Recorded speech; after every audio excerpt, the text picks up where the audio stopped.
Hi, this is Gary. Today it's going to be a little bit different. I'm going to be the cameraman today.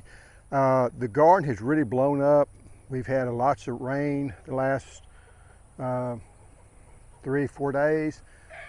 We've had 3 inches. We've had an inch or 2 of rain each of the last 3 days.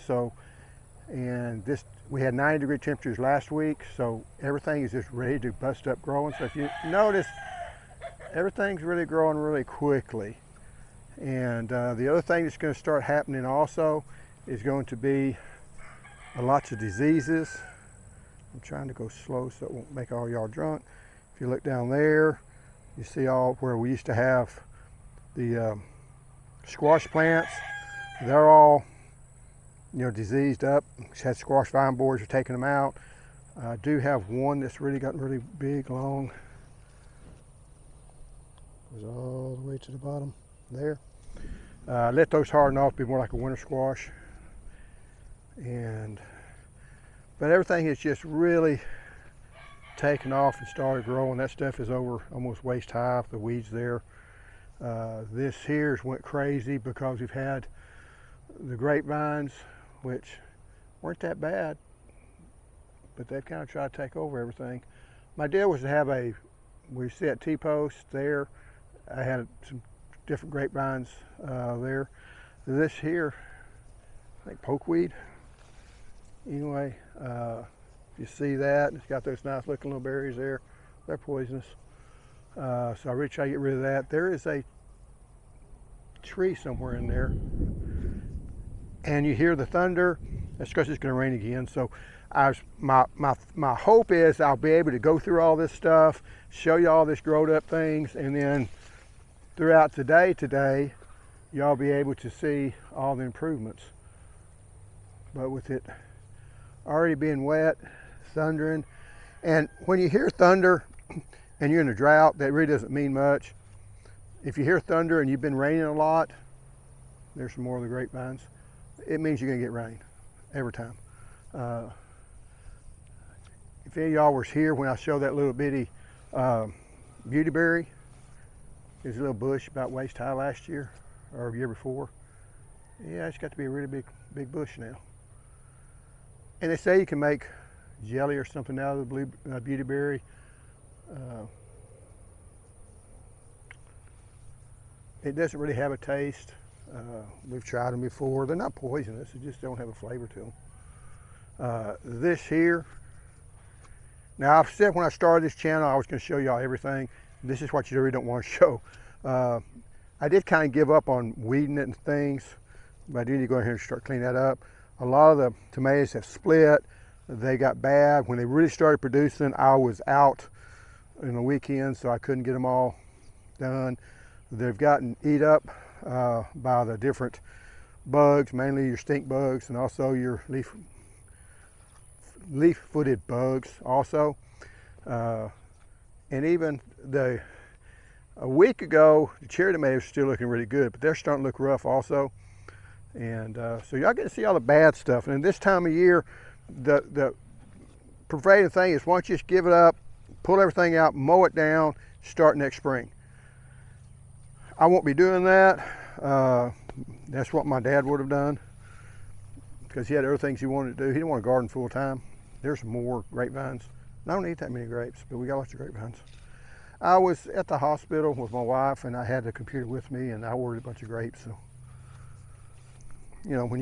that's the bad thing. It's like late at night. I always talk about late at night people buy a lot of stuff.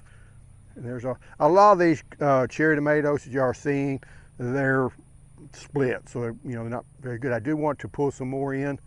We'll see if I can. So we can dry the tomatoes. When I talked to y'all about the swing over here, that jujubes, those things that went crazy. I'm trying to get rid of them, trying to cut them down. I am going to bring in the lawnmower, and you've kind of messed up a little bit when you have to bring the lawnmower into your garden. But anyway, these things that went crazy. A possum came in here. I haven't caught him yet. I've seen him a few times, but he came here and ate the really pitiful sweet corn. And then my Indian corn was doing well, but the rainfall has knocked some of them over. but it looks like it should. I mean, that's the way your sweet corn's supposed to look, or your corn's supposed to look. It is a lots of bugs there. But see, it's got lots of pollen and stuff it's going to be releasing, so that's a good thing. And but we did have some that blew over, if you can see right in there, and more thunder. Now y'all might be scared. Should I be scared of thunder? Probably, but none of them's hitting close to me. So of course the first one hit close to me could hit me. But and then the squash plants over here. And honestly, I probably ought to pull all these squash up, because all I'm right now doing is giving a good crop of the oh, that's weird. Giving a good crop for the squash vine borer. And that's, I say trombochi or whatever, and that's not the squash that it is. It's a different. It's the same. It's close. It's Trombrinsco or something like that.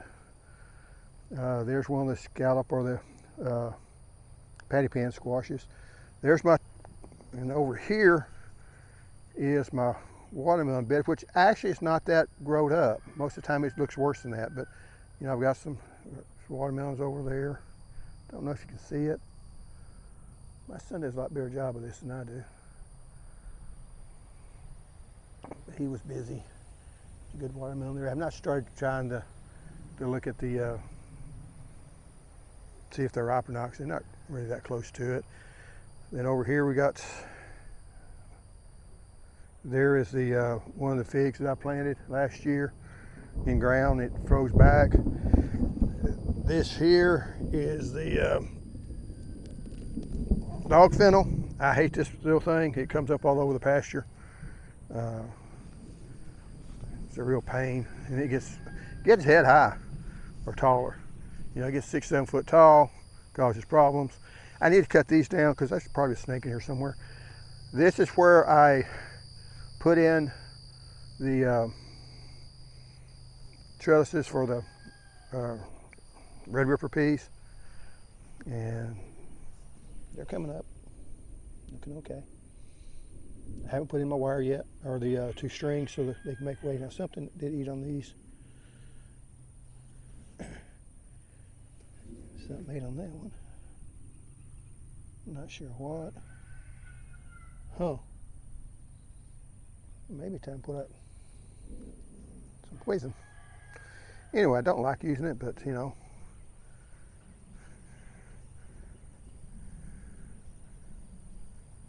Some of it's still coming up, but something's definitely eating on them.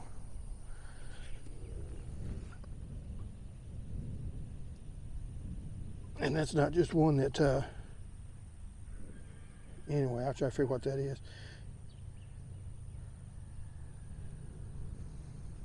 Probably cutworms. Of course, when I planted these, they didn't do that, so I got plenty of these growing up, looking good. Huh. Thunder's coming more and more. And they're looking okay. This is the silver skin, I believe. And then the latest peas that I planted is right here. I will try to be picking some of these, looks like.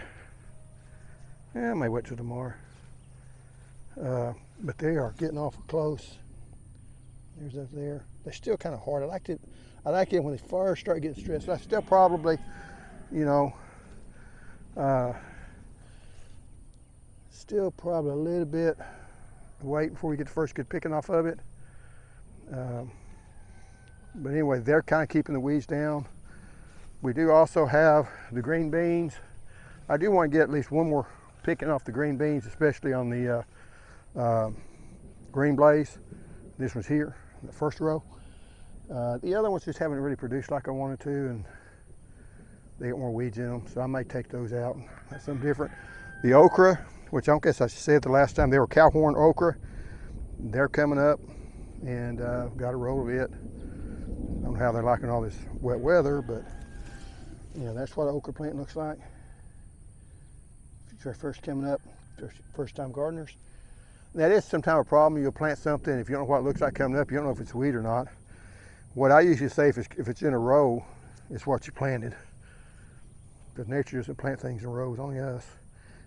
It gets back to my point, gardens aren't natural. So a lot of people try to plant, they want to go the natural way, and it's not real.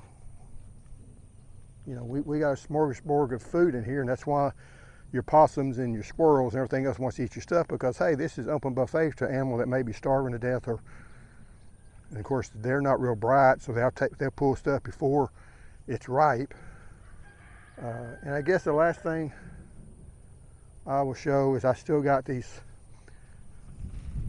here that's spreading out the limbs on that. I may try to put another video up showing how you can stretch out these longer limbs and pull them out some, but I haven't decided yet.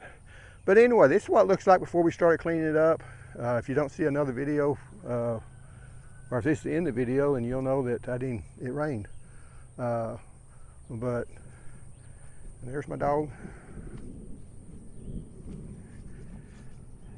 And that's good, he's coming out here when I'm coming. Hopefully they have got a bad habit of wanting to stay.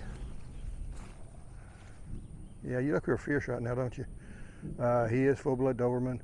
And then I've also got, if you look here, all the plum trees that really need to be taken, a lot of them need to be taken out because they're trying to take over. But anyway, and I need to mow my orchard too. Anyway, thanks for watching, and either this is the end or we're fixing to go to part 2. Thanks for watching.